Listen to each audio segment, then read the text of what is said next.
सुन रहे हो मुल्ली माँ, अगर हमारे 14 भाई 10 दिन के अंदर रिहा नहीं होते हैं तो पूरे देश में, पूरे प्रदेश में होगा, इतना याद रखना। सुन रहे हो मुल्ली, ये शब्द किसी सड़क छाप गुंडे और मवाली की भाषा है। ये शब्द किसी गली मोहल्ले की बहस के नहीं बल्कि एक महिला जज के लिए दी गई खुली धमकी का हिस्सा है। गुजरात के सूरत निवासी विशाल सिंह है।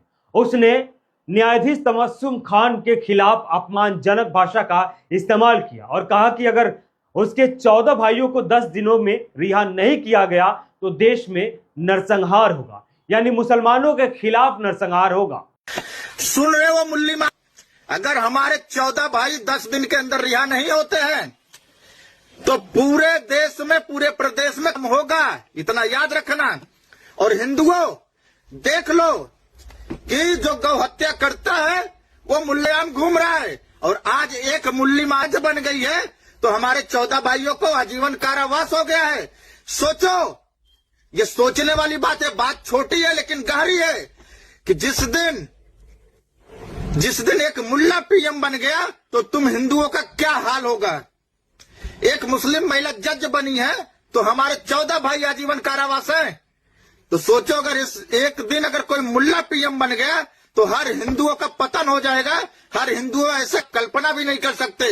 सवाल है कि आखिर किसी को यह हिम्मत कैसे मिल जाती है कि वह अदालत के फैसले के जवाब में एक जज को धमकाए और पूरे समुदाय के खिलाफ हिंसा की बात करे। आखिर कौन लोग हैं इनके पीछे। याद रखिए, अदालत ने कोई फैसला सड़क पर नहीं सुनाया था। यह एक ऐसे मामले का फैसला था जिसमें नजीर अहमद की मौत हो गई थी और 2 अन्य लोग भी गंभीर रूप से घायल थे, और मामला गौरक्षकों से जुड़ा हुआ है।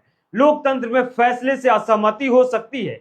आप किसी भी फैसले को चुनौती दे सकते हैं, लेकिन किसी जज को धमका नहीं सकते हैं, चेतावनी नहीं दे सकते हैं, उसके खिलाफ अपमानजनक शब्दों का इस्तेमाल नहीं कर सकते हैं।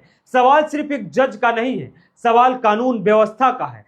सवाल उस अदालत की गरिमा का है कि ऐसे ऐसे लोग अदालत की गरिमा को हमेशा चोट पहुंचाते हैं। गौ रक्षा के नाम पर देश में तांडव मचा के रखे हैं। गौ रक्षा के नाम पर मुसलमानों की मॉब लिंचिंग होती है और कई बार वो जेल जाते हैं, छूट कर आते हैं तो उनका स्वागत किया जाता है। लेकिन तबस्सुम जैसे मुस्लिम जज अगर कोई एक फैसला सुना दे तो उसके खिलाफ ऐसे ऐसे लोग सड़कों पे उतर जाते हैं, क्लेम करने लगते हैं अपने आप को हिंदुवादी नेता के तौर पे, और उसके खिलाफ अपमानजनक शब्दों का भी इस्तेमाल करते हैं। अब देश को सोचना है कि उस अदालत के फैसले का अगर विरोध ऐसे होने लगा तो फिर देश का क्या होगा, वो न्यायिक प्रक्रिया का